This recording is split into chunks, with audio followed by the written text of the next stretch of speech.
Okay, people, you probably know why this video is here and why there will be some more in the future of this current topic. But if you don't, I uploaded an announcement video probably 1.5 weeks ago, and I'm trying to, in this video, call it serious, probably. I'm trying to tell my perspective about what is wrong in critical ops and how it developed negatively, in my opinion, from the point where I enjoyed the most, which was like end of 2017 until like now. So let's get started and just give a little explanation, because I think there will be a few people that just don't know me watching this video, or at least I hope so. Yeah, I am playing this game since it was released in, like, I started playing the early alpha, which was like 2012, I think, 2013. And then I stopped playing for a bit of time, and then in 2014 or something, I came back, starting with the beta. And since then, I'm playing this game pretty much every day, creating content for it on this channel since my first real video was like a year ago, maybe a bit more. And I'm also working for several clans as a graphic designer, aka GFX, including MFA and a few more. And I used to play the game competitively as well, but I quit that half a year ago to play PUBG Mobile competitive to win a few tournaments, and then quit again because I can't associate with the state of the game. And I think at the current point, you see where this is going. I just like to tilt about the fact that developers don't seem to know what's best for their games. So that's basically my point of view, and yeah, please tell me yours in the comments, as I guess. So yeah, this videos will mostly feature my opinion about what I'm talking about, and if I talk about facts, I will point that out. So if I'm not saying I know this for a fact or something like that, it's my opinion, and if your opinion is different from that, you are very pleased to tell that to me in the comment section in a nice way. So beside my opinion, of course, it's going to feature the opinions of several other people, mostly from the clans I have worked with and I'm currently working with, or some mates that are more or less known in the community. And I guess let's get started with the first topic. The first topic being my favorite, pretty much, being the factor of luck in critical ops. So basically, if you look at the game, in my opinion, from what I experienced, it's 50% luck and 50% skill, like a few other factors, but majorly those two to 50% equal, which shouldn't quite be the case if you consider the game calls itself skill-based and competitive. So first thing basically being the aim assist. It's probably one of the most hated and sometimes most loved features in the whole community, and I have a bit of a problem with it, how it's working currently, and I'm trying to point that out real quick. So how it's working right now is actually unknown to pretty much everyone. So you can tell for a fact, if you played the game more than 2 minutes, that the aim assist can do two different things. Number one being like aiming, like helping you to stay on a target while it's moving or while you're moving, and number two being, yeah, basically helping you to aim on the target in the first place. Yeah, like that sounds good and all, but the problem behind that is that you can't really tell what of the two the aim assist is going to do in the next gunfight. So I had a lot of circumstances where I was just aiming like a little bit next to the enemy, and I was for the aim assist like, please bro, please aim onto that, and the aim assist was like, nah mate.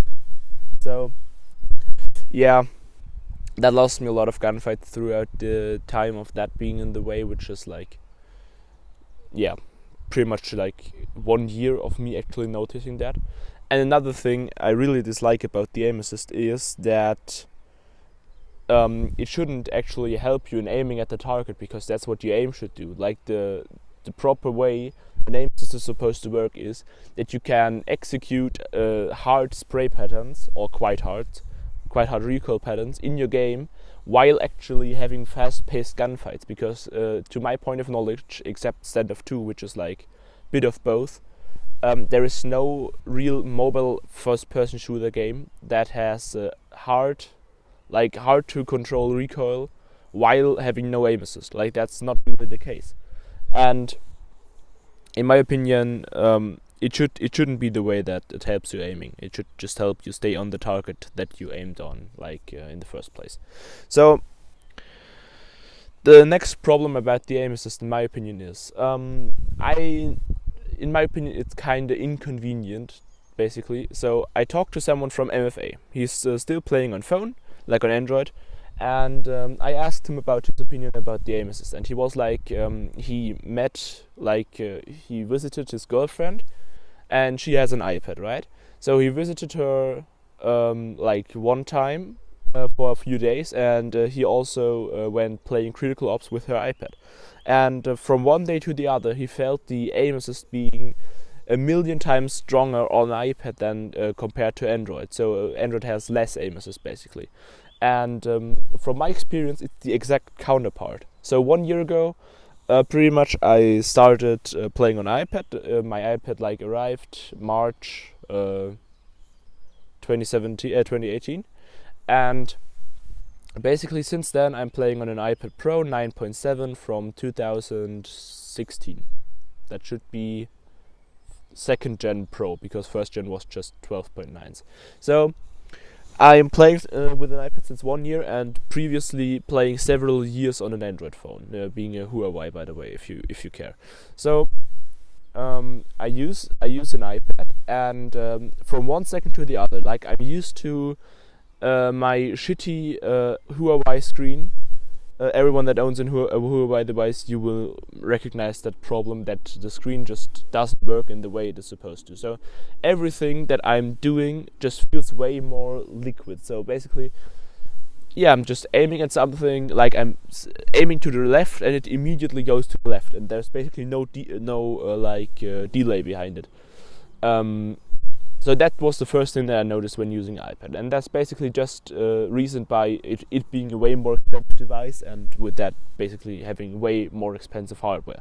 So that's the first thing I noticed. Then I felt, in terms of aiming, I felt like a god compared to Huawei, compared to Android phones. So you see a lot more, you can aim more precise, and that basically was a thing to me. Like, aiming felt better. So that, but on the other hand, I didn't even notice I had aim assist off the first 2 or 3 days where I practiced. I was just not having it on because I didn't know it was off. So then I put it on, and I just noticed there was no difference, minor difference, not even barely noticeable difference between on and off, and it's like that until that day. And because of that, I would consider myself having been a better rifler on Android compared to now on iPad, because sniping, of course, was improved a lot, because you get more space, you can see people better, you can snipe even with high sense, the sense pretty much doesn't matter, because you can just adapt your playstyle to the sense you want to play with. But I didn't notice aim assist at all, and in my opinion, if two people with both having several years of experience in the same game, noticing two things, or having experienced two things, absolute counterparts of it, basically, that can't be a thing for basic. You can't say it's just opinion, because you can't say that's like saying a spray pattern is hard. Operative that starts the game new would say, yeah, AK spray patterns are very hard. I would say with 5 years of practice, the AK spray patterns don't make sense to my brain, which is actually the case. But I can also say that they are not hard. And a player like Joker that has maintained several hundred hours of practice with just the AK can say the AK spray patterns are easy. So that's opinion, right? But I can't go to a white house and say it's red. That doesn't work. That's not opinion, that's just facts. And that two people can see two absolutely different facts in the same game that is supposed to be skill based and consistent. That just doesn't make sense to my brain, and that's not how it's supposed to work. Speaking of how it's not supposed to work, running accuracy. The next point, probably right now one of the biggest problems of the game in terms of gameplay.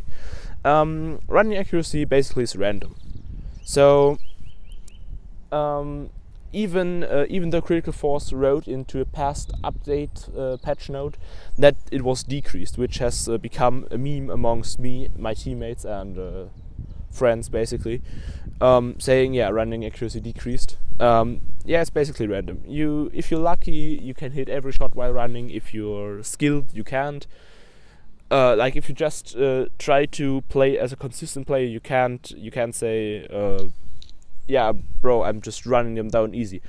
And what also kinda was obvious to me, it's not the same in terms of running accuracy, in terms of aim assist, if you play 2 or 4 finger HUD.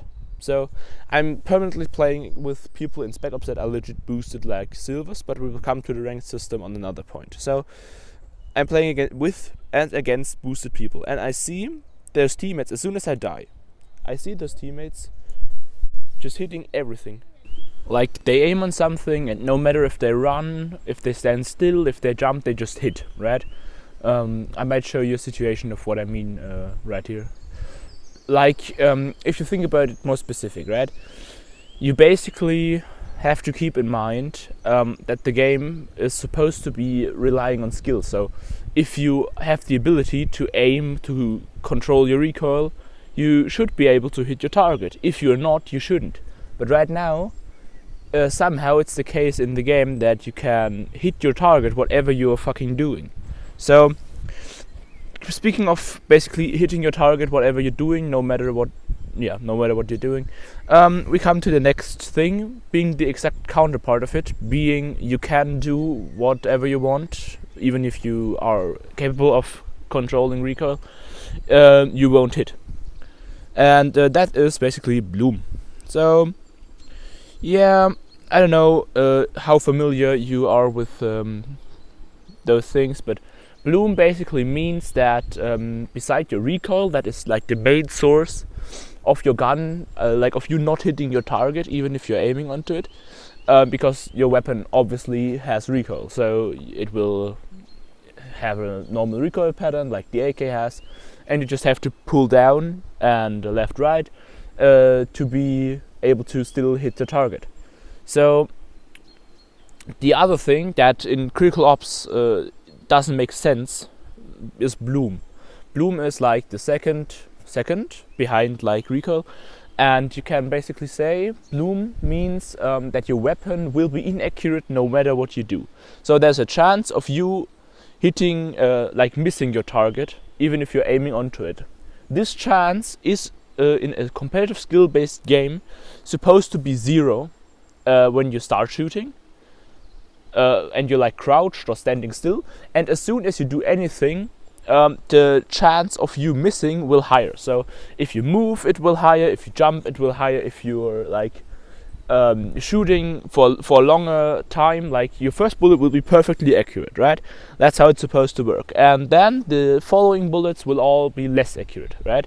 So that's how it is supposed to make sense. So what happens in COps is the first shot is accurate, and as soon as you missed or hit the first shot, all the follow-ups will have the same accuracy, which is like pretty much less accurate than they are supposed to be. Like even if you perfectly control your recoil, you are not going to hit your target even if you're standing still, because Bloom is a thing, and that is my problem. You shouldn't be relying on luck if you are a skilled player. So as soon as you start, if you don't move and you are crouched or standing still and you start shooting, you should always hit your indicated target if your spray control is perfect, if you know what I mean with that. And as soon as you start moving or start jumping, you shouldn't be accurate anymore. Like in critical ops right now, it's the thing, the first shot is always accurate. No matter if you're moving, if you're jumping, the first shot will always hit its intended target, or the chance of missing is pretty low, and that shouldn't be a thing. So to just say it what I mean with that. Right now in Critical Ops, there should be no bloom as soon as you're not moving or jumping. And as soon as you do, the bloom should be that high that you are pretty much unable to hit anything. So the next thing that makes the game pretty random are its hitboxes, going along with the limb penetration. So the hitboxes, what is the problem with those? Basically, Critical Ops in his recent history has had 3 different player models, right? The first one, they are the ones that are used for the longest time. Basically, you will always remember that there's like a kind of low saturation dark blue on the CTs and this orange, like slightly orange and black and white clustered on the T side. Those were the models for the longest time. Then the beta came out for the new models, which we have now. And in the beta, the models were significantly bigger, like vertical and horizontally. Like on all 3 axes, like X, Y, and Z, the models were bigger, right? So if you consider that, Critical Force must have changed the hitboxes because the models were bigger, which they did. But as soon as the beta came into actual game, the models were reduced to the size that the old models had. And the problem is the hitboxes weren't. So we pretty much got hitboxes that are too big for the target. Like your model is quite significantly smaller than your actual hitbox. So what is basically going to happen? You can shoot above a player's head and you will still hit the headshot.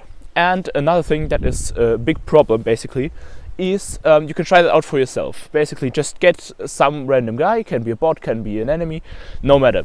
Just put him onto a staircase and try to headshot him and take time, right? Just take time, aim at his head and shoot, no matter with what gun, right? It should be one-shot headshot, of course. Like you shoot him, and when he is like on the same vertical axis as you are, it should be easy to hit him, right? If you're aiming onto him. But as soon as he starts going upwards the stairs, right? There will be a point where you will give a hit markers, even though you're aiming perfectly onto the head. And that is reasoned by the fact that the body hitbox is it feels basically like that guy has breast implants, right? So you basically will hit his chest from diagonally below, even if you're aiming at his head, because the hitbox is bigger. And that needs to be removed as soon as possible, because I am permanently giving hit markers to players that are just standing a bit above me, like, or in a head glitch, just because the chest is like big as fuck. And the second thing about hitboxes is the limb penetration, right? So if you have no idea what that is, I will just give you a little explanation, right? Limb penetration, you know what a limb is, right? Hitboxes are constructed in 6 bones. They are called bones, like the actual human bone. And 4 of those are the limbs, like arms and feet, arms and legs. And the fifth is the head, and the 6th is the body. Thank you, Train.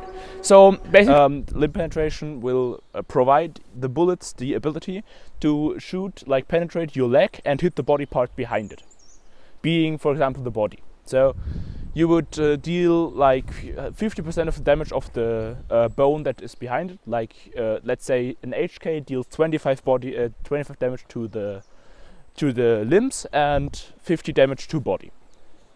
And if you would hit like an arm from the side, you would then deal 50 damage, being 25 from the arm and the other 25, or you could make it maybe 70% or something, like making it significantly easier than just hitting the body, right? So what basically also is the problem in Critical Ops right now, speaking of limb penetration, is if you're crouched, with the current crouch animation, the model has both of his arms in front of his body, right? So if you would take a sniper rifle and shoot the guy's body, or even sometimes head, depending on his position, you won't hit, you will deal hit marker damage, like 95 damage with the orb, simply because he has his arms in front of it. And that's not just making no sense, it's also game breaking as shit.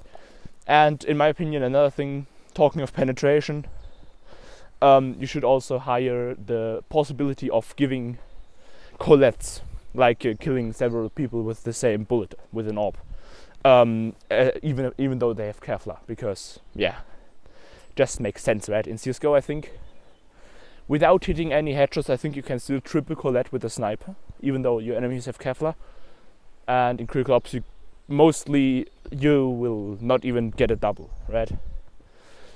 So that's another problem that I have with the penetration itself.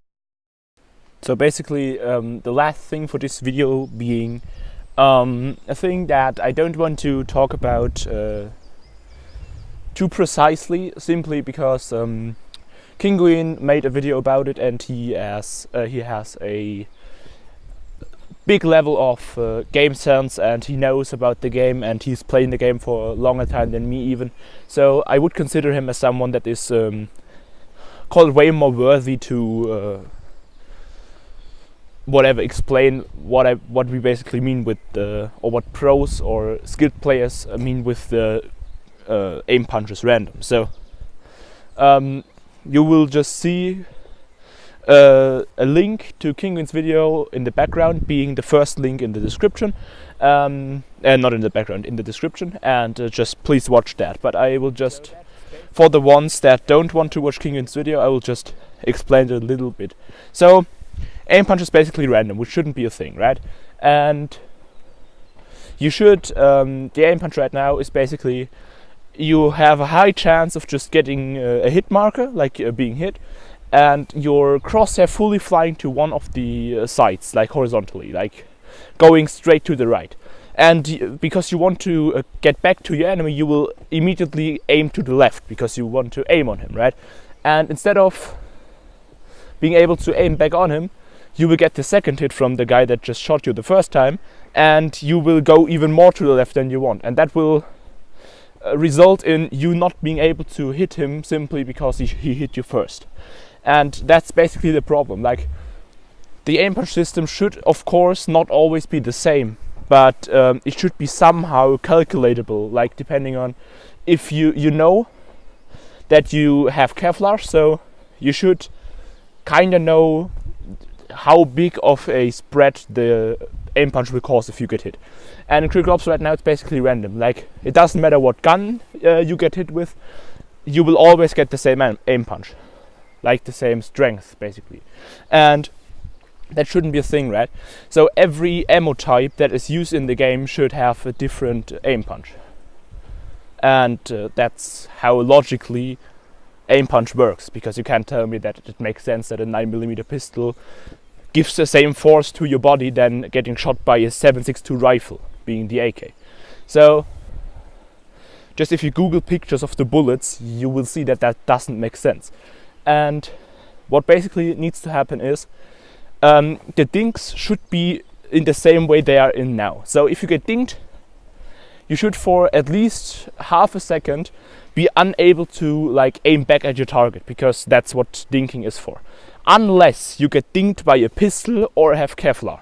Because if you get dinked by a pistol, you should of course also be like aim punched, but it shouldn't be in a way where you can't possibly win the gunfight again, because right now it's the case that you can, with a bit of aim, easily win a gunfight with a P250 without Kevlar against an AK. Because if you hit the first shot, or even dink him at the first shot, you will be pretty likely to finish him off without he even hitting you, because he gets aim punched. Unless he is using a two-finger hut, because that feels to me like a bit of, you get less aim punch basically, or he's just lucky, which will bring us back to the luck factor again that I'm criticizing about the game. So that's basically it for this video, and I hope you will be back tomorrow, because tomorrow we will talk about the topic of maps in critical ops. So I hope you will watch Kinguin's video, first link in the description. He will also point out some examples. And yeah, have a nice day and see you tomorrow.